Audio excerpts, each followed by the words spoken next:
श्रीदुर्गायै नमः। अथ श्री महागौरी स्तोत्रम्। श्वेते वृषे समारूढा श्वेतांबरधरा शुचिः, महागौरी शुभं दद्यान् महादेव प्रमोददा। ॐ नमो भगवते महागौरी वृषारूढे, श्रीं ह्रीं क्लीं हुं फट् स्वाहा।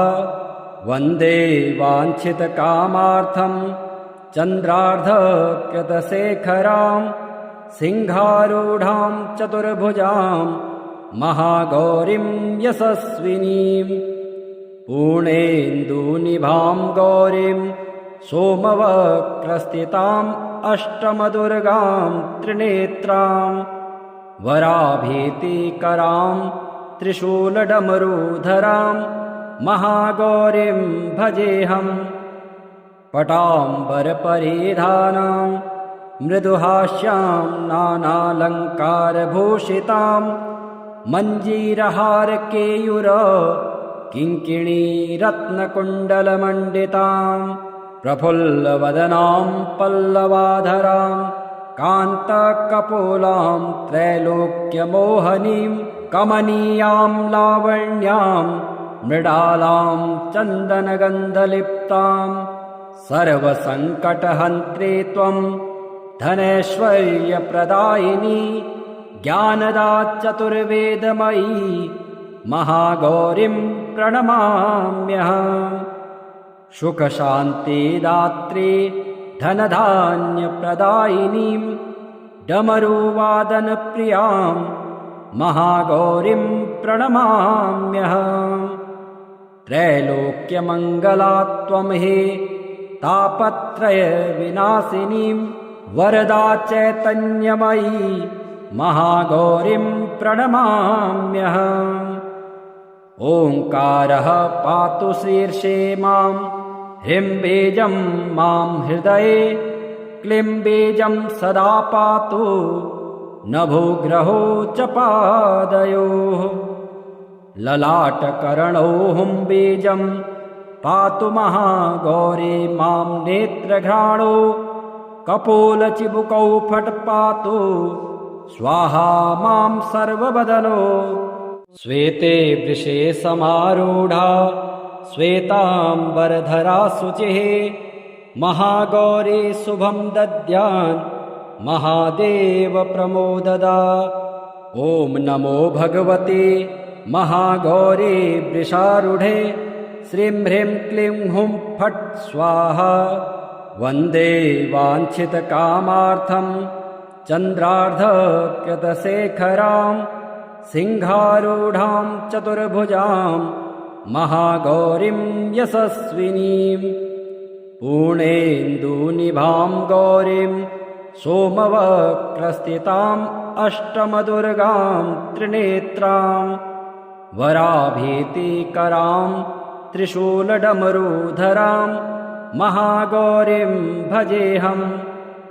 पटाम्बरपरिधानां मृदुहास्यां नानालङ्कारभूषितां, मञ्जीरहारकेयूर किङ्किणीरत्नकुण्डलमण्डितां, प्रफुल्लवदनां पल्लवाधरां कान्तकपोलां त्रैलोक्यमोहनीं, कमनीयां लावण्यां मृडालां चन्दनगन्धलिप्तां।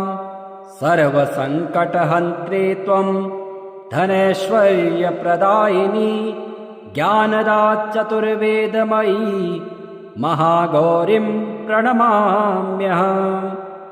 सुखशान्तिदात्री धनधान्यप्रदायिनीं, डमरुवादनप्रियां महागौरीं प्रणमाम्यहम्।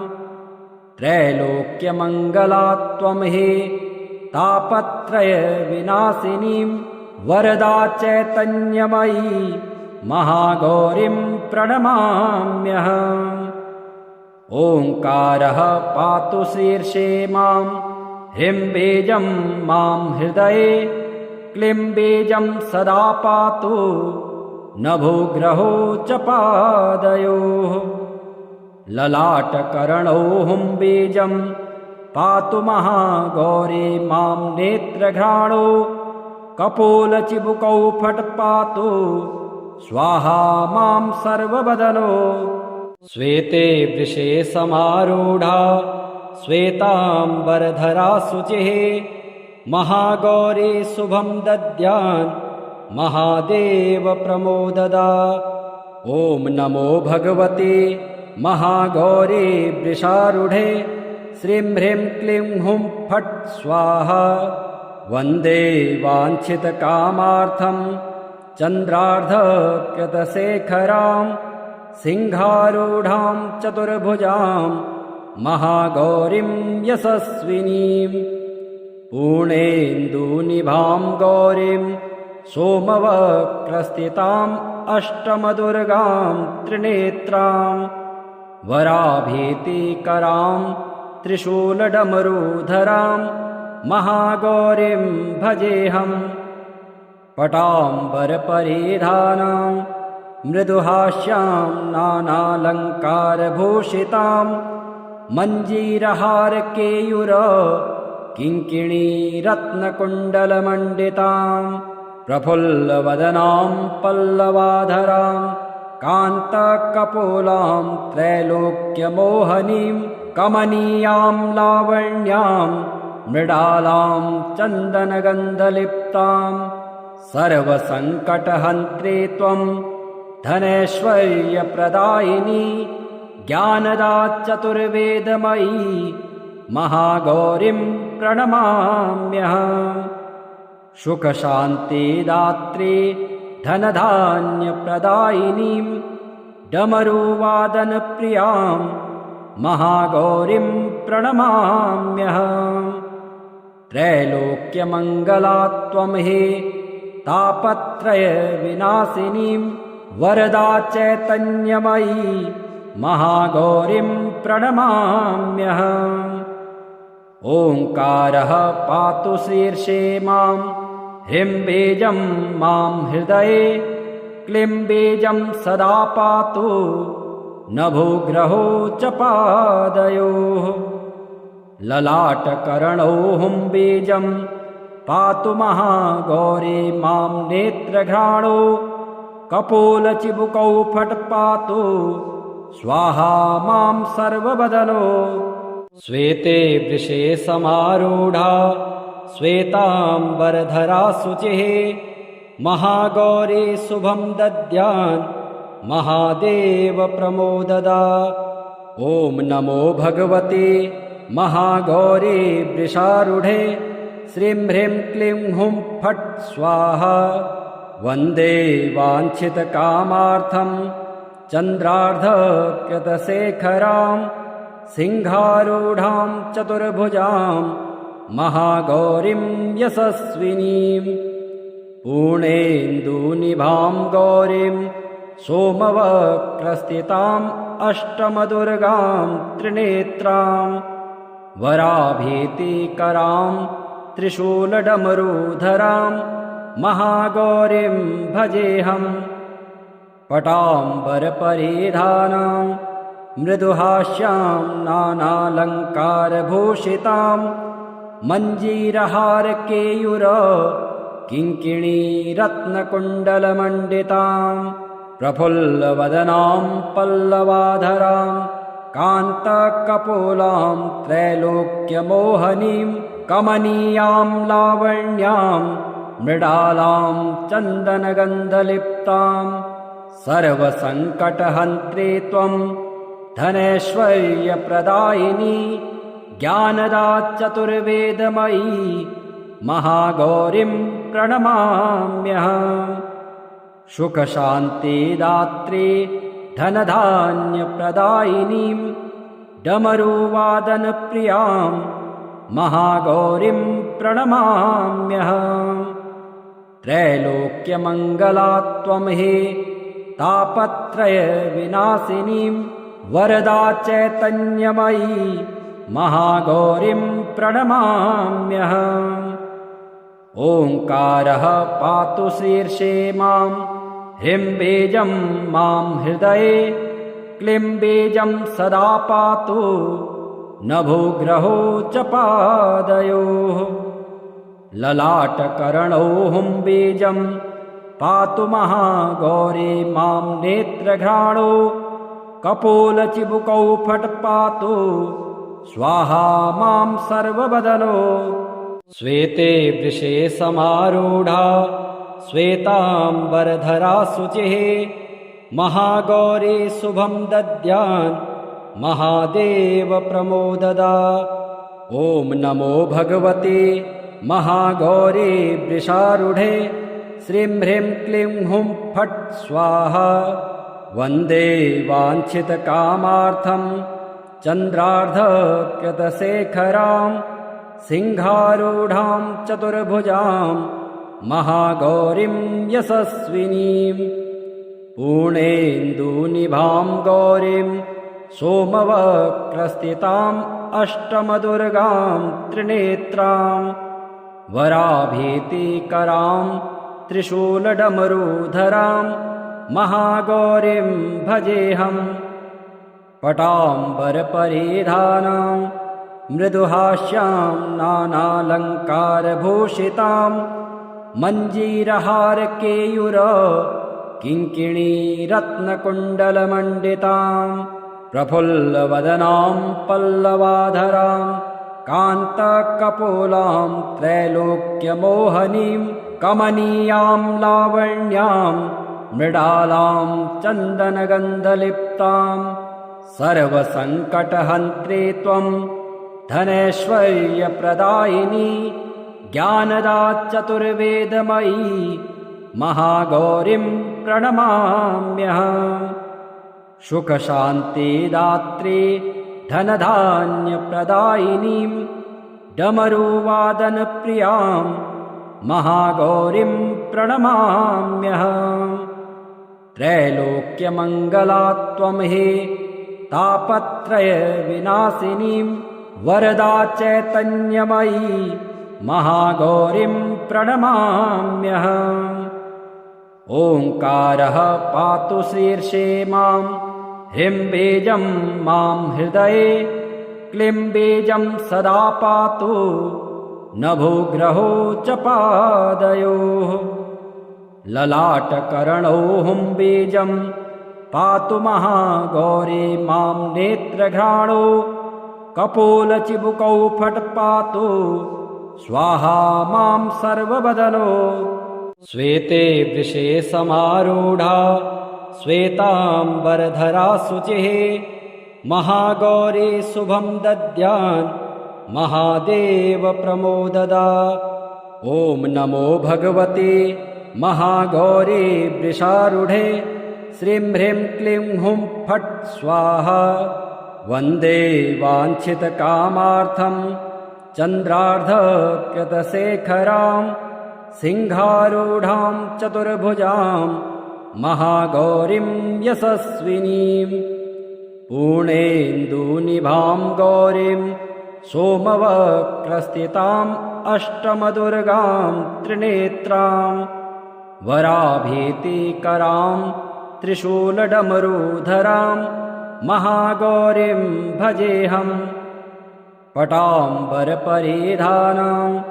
मृदुहास्यां नानालङ्कारभूषितां मञ्जीरहारकेयूर किङ्किणीरत्नकुण्डलमण्डितां प्रफुल्लवदनां पल्लवाधरां कान्तकपोलां त्रैलोक्यमोहनीं कमनीयां लावण्यां मृडालां चन्दनगन्धलिप्तां सर्वसङ्कटहन्त्री त्वं धनैश्वर्यप्रदायिनी ज्ञानदा चतुर्वेदमयी महागौरीं प्रणमाम्यहम् सुखशान्तिदात्री धनधान्यप्रदायिनीं डमरुवादनप्रियां महागौरीं प्रणमाम्यहम् त्रैलोक्यमङ्गला त्वं हि तापत्रयविनाशिनीं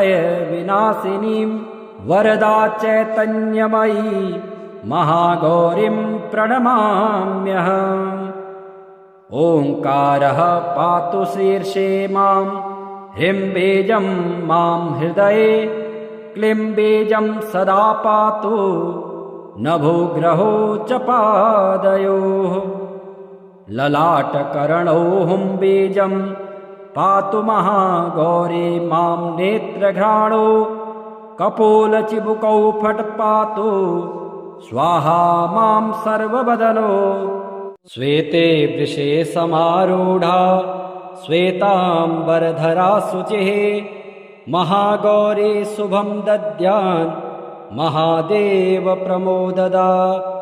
ॐ नमो भगवते महागौरी वृषारूढे श्रीं ह्रीं क्लीं हुं फट् स्वाहा वन्दे वाञ्छितकामार्थं चन्द्रार्धकृतशेखरां सिंहारूढां चतुर्भुजां महागौरीं यशस्विनीं पूर्णेन्दुनिभां गौरीं सोमवक्रस्थिताम् अष्टमदुर्गां त्रिनेत्रां वराभीतिकरां त्रिशूलडमरूधरां महागौरीं भजेऽहम् पटाम्बरपरिधानां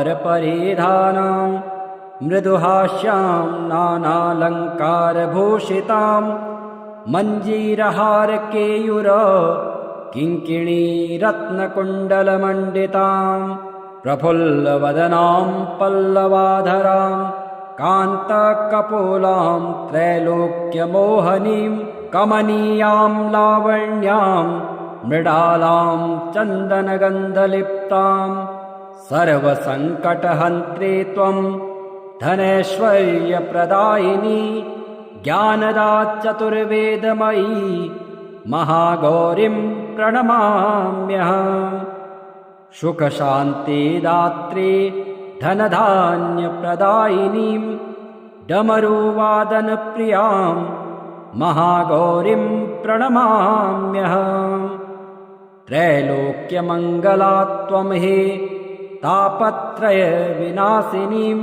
वरदा चैतन्यमयी महागौरीं प्रणमाम्यहम् ओङ्कारः पातु शीर्षे मां ह्रीं बीजं मां हृदये क्लीं बीजं सदा पातु नभोग्रहो च पादयोः ललाटकर्णौ हुं बीजं पातु महागौरी मां नेत्रघ्राणौ कपोलचिबुकौ फट् पातु स्वाहा मां सर्ववदनो श्वेते वृषे समारूढा श्वेताम्बरधरा शुचिः महागौरी शुभं दद्यान् महादेव प्रमोददा।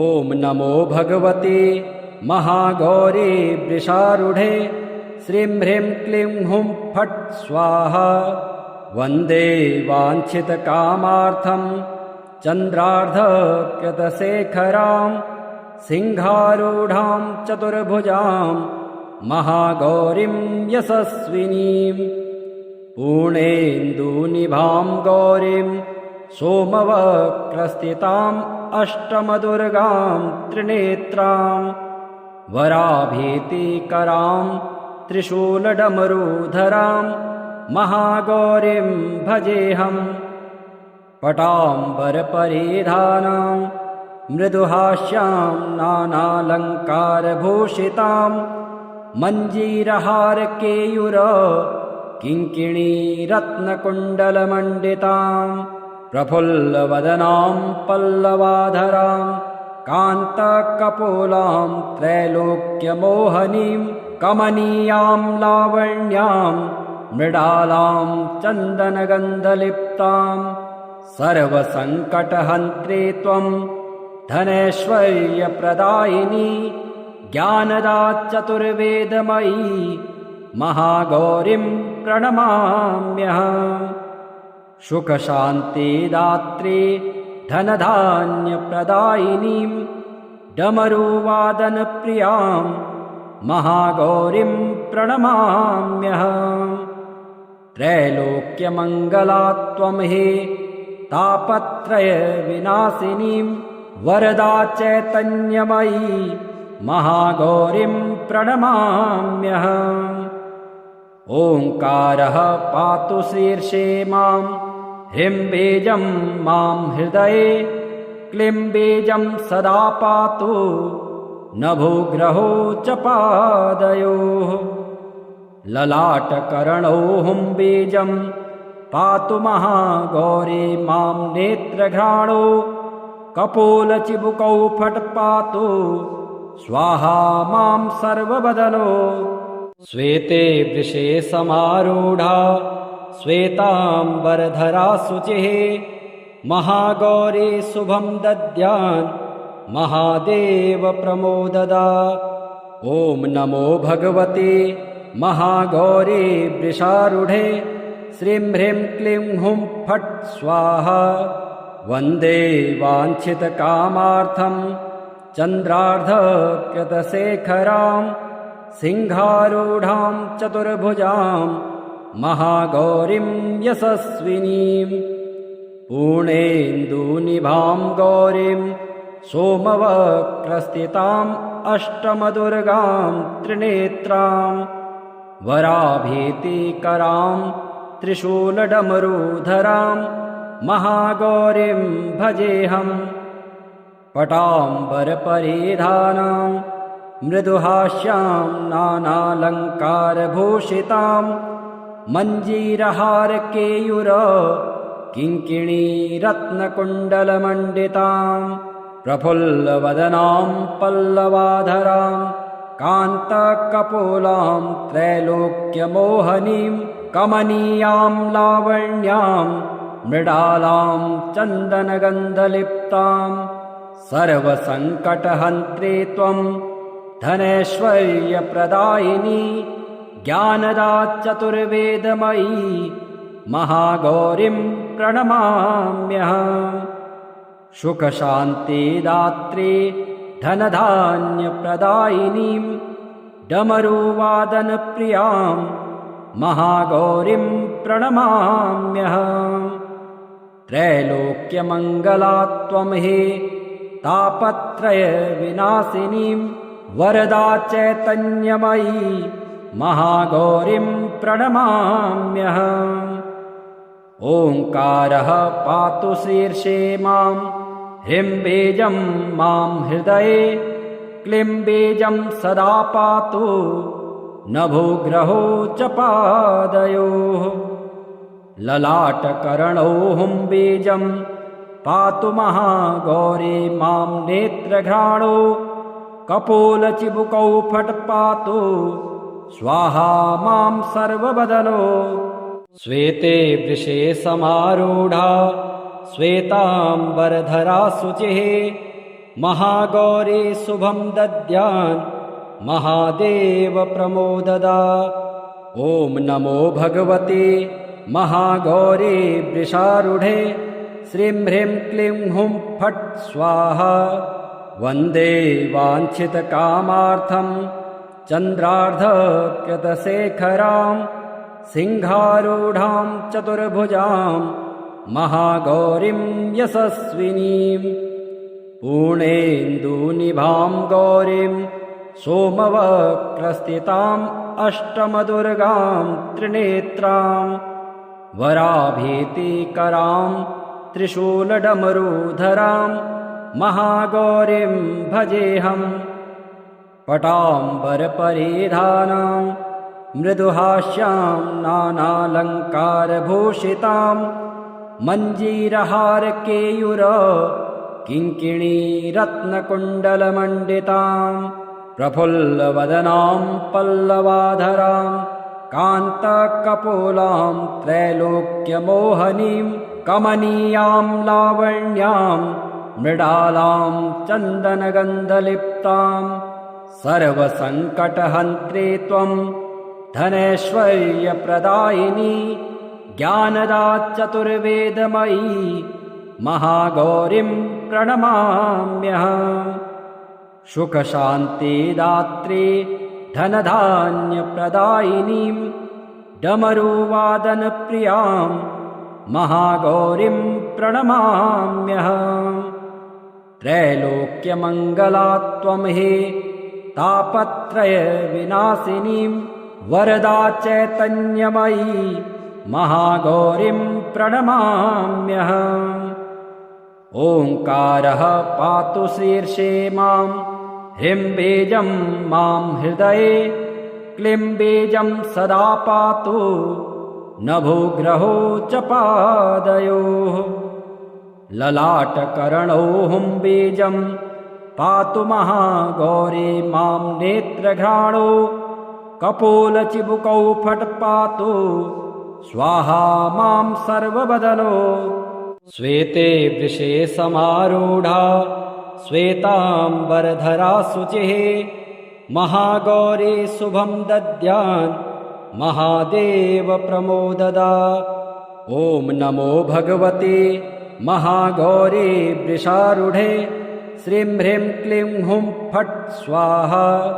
वन्दे वाञ्छितकामार्थं चन्द्रार्धकृतशेखरां, सिंहारूढां चतुर्भुजां महागौरीं यशस्विनीं। पूर्णेन्दुनिभां गौरीं सोमवक्रस्थिताम् अष्टमदुर्गां त्रिनेत्रां, वराभीतिकरां त्रिशूलडमरूधरां महागौरीं भजेऽहम्। पटाम्बरपरिधानां मृदुहास्यां नानालङ्कारभूषितां, मञ्जीरहारकेयूर किङ्किणीरत्नकुण्डलमण्डितां, प्रफुल्लवदनां पल्लवाधरां कान्तकपोलां त्रैलोक्यमोहनीं, कमनीयां लावण्यां मृडालां चन्दनगन्धलिप्तां। सर्वसङ्कटहन्त्री त्वं धनैश्वर्यप्रदायिनी, ज्ञानदा चतुर्वेदमयी महागौरीं प्रणमाम्यहम्। सुखशान्तिदात्री धनधान्यप्रदायिनीं, डमरुवादनप्रियां महागौरीं प्रणमाम्यहम्। त्रैलोक्यमङ्गला त्वं हे तापत्रयविनाशिनीं, वरदा चैतन्यमयी महागौरीं प्रणमाम्यहम्। ओङ्कारः पातु शीर्षे मां, ह्रीं बीजं मां हृदये, क्लीं बीजं सदा पातु नभोग्रहो च पादयोः। ललाटकर्णौ हुं बीजं पातु महागौरी मां नेत्रघ्राणो, कपोलचिबुकौ फट् पातु स्वाहा मां सर्वबदनो। श्वेते वृषे समारूढा श्वेताम्बरधरा शुचिः, महागौरी शुभं दद्यान् महादेव प्रमोददा। ॐ नमो भगवते महागौरी वृषारूढे, श्रीं ह्रीं क्लीं हुं फट् स्वाहा। वन्दे वाञ्छितकामार्थं चन्द्रार्धकृतशेखरां, सिंहारूढां चतुर्भुजां महागौरीं यशस्विनीं। पूर्णेन्दुनिभां गौरीं सोमवक्रस्थिताम् अष्टमदुर्गां त्रिनेत्रां, वराभीतिकरां त्रिशूलडमरूधरां महागौरीं भजेऽहम्। पटाम्बरपरिधानां मृदुहास्यां नानालङ्कारभूषितां, मञ्जीरहारकेयूर किङ्किणीरत्नकुण्डलमण्डितां, प्रफुल्लवदनां पल्लवाधरां कान्तकपोलां त्रैलोक्यमोहनीं, कमनीयां लावण्यां मृडालां चन्दनगन्धलिप्तां। सर्वसङ्कटहन्त्री त्वं धनैश्वर्यप्रदायिनी, ज्ञानदा चतुर्वेदमयी महागौरीं प्रणमाम्यहम्। सुखशान्तिदात्री धनधान्यप्रदायिनीं, डमरुवादनप्रियां महागौरीं प्रणमाम्यहम्। त्रैलोक्यमङ्गला त्वं हे तापत्रयविनाशिनीं वरदा चैतन्यमयी महागौरीं प्रणमाम्यहम्। ओङ्कारः पातु शीर्षे मां, ह्रीं बीजं मां हृदये, क्लीं बीजं सदा पातु नभोग्रहो च पादयोः। ललाटकर्णौ हुं बीजं पातु महागौरी मां नेत्रघ्राणौ, कपोलचिबुकौ फट् पातु स्वाहा मां सर्वबदनो। श्वेते वृषे समारूढा श्वेताम्बरधरा शुचिः, महागौरी शुभं दद्यान् महादेव प्रमोददा। ॐ नमो भगवते महागौरी वृषारूढे, श्रीं ह्रीं क्लीं हुं फट् स्वाहा। वन्दे वाञ्छितकामार्थं चन्द्रार्धकृतशेखरां, सिंहारूढां चतुर्भुजां महागौरीं यशस्विनीं। पूर्णेन्दुनिभां गौरीं सोमवक्रस्थिताम् अष्टमदुर्गां त्रिनेत्रां, वराभीतिकरां त्रिशूलडमरुधरां महागौरीं भजेऽहम्। पटाम्बरपरिधानां मृदुहास्यां नानालङ्कारभूषितां, मञ्जीरहारकेयूर किङ्किणीरत्नकुण्डलमण्डितां, प्रफुल्लवदनां पल्लवाधरां कान्तकपोलां त्रैलोक्यमोहनीं, कमनीयां लावण्यां मृडालां चन्दनगन्धलिप्तां। सर्वसङ्कटहन्त्री त्वं धनैश्वर्यप्रदायिनी, ज्ञानदा चतुर्वेदमयी महागौरीं प्रणमाम्यहम्। सुखशान्तिदात्री धनधान्यप्रदायिनीं, डमरुवादनप्रियां महागौरीं प्रणमाम्यहम्। त्रैलोक्यमङ्गला त्वं हे तापत्रयविनाशिनीं, वरदा चैतन्यमयी महागौरीं प्रणमाम्यहम्। ओङ्कारः पातु शीर्षे मां, ह्रीं बीजं मां हृदये, क्लीं बीजं सदा पातु नभोग्रहो च पादयोः। ललाटकर्णौ हुं बीजं पातु महागौरी मां नेत्रघ्राणौ, कपोलचिबुकौ फट् पातु स्वाहा मां सर्वबदनो। श्वेते वृषे समारूढा श्वेताम्बरधरा शुचिः, महागौरी शुभं दद्यान् महादेव प्रमोददा। ॐ नमो भगवते महागौरी वृषारूढे, श्रीं ह्रीं क्लीं हुं फट् स्वाहा। वन्दे वाञ्छितकामार्थं चन्द्रार्धकृतशेखरां, सिंहारूढां चतुर्भुजां महागौरीं यशस्विनीं। पूर्णेन्दुनिभां गौरीं सोमवक्रस्थिताम् अष्टमदुर्गां त्रिनेत्रां, वराभीतिकरां त्रिशूलडमरुधरां महागौरीं भजेऽहम्। पटाम्बरपरिधानां मृदुहास्यां नानालङ्कारभूषितां, मञ्जीरहारकेयूर किङ्किणीरत्नकुण्डलमण्डितां, प्रफुल्लवदनां पल्लवाधरां कान्तकपोलां त्रैलोक्यमोहनीं, कमनीयां लावण्यां मृडालां चन्दनगन्धलिप्तां। सर्वसङ्कटहन्त्री त्वं धनैश्वर्यप्रदायिनी, ज्ञानदा चतुर्वेदमयी महागौरीं प्रणमाम्यहम्। सुखशान्तिदात्री धनधान्यप्रदायिनीं डमरुवादनप्रियां महागौरीं प्रणमाम्यहम्। त्रैलोक्यमङ्गला त्वं हे तापत्रयविनाशिनीं वरदा चैतन्यमयी महागौरीं प्रणमाम्यहम्। ओङ्कारः पातु शीर्षे मां, ह्रीं बीजं मां हृदये, क्लीं बीजं सदा पातु नभोग्रहो च पादयोः। ललाटकर्णौ हुं बीजं पातु महागौरी मां नेत्रघ्राणो, कपोलचिबुकौ फट् पातु स्वाहा मां सर्ववदनो।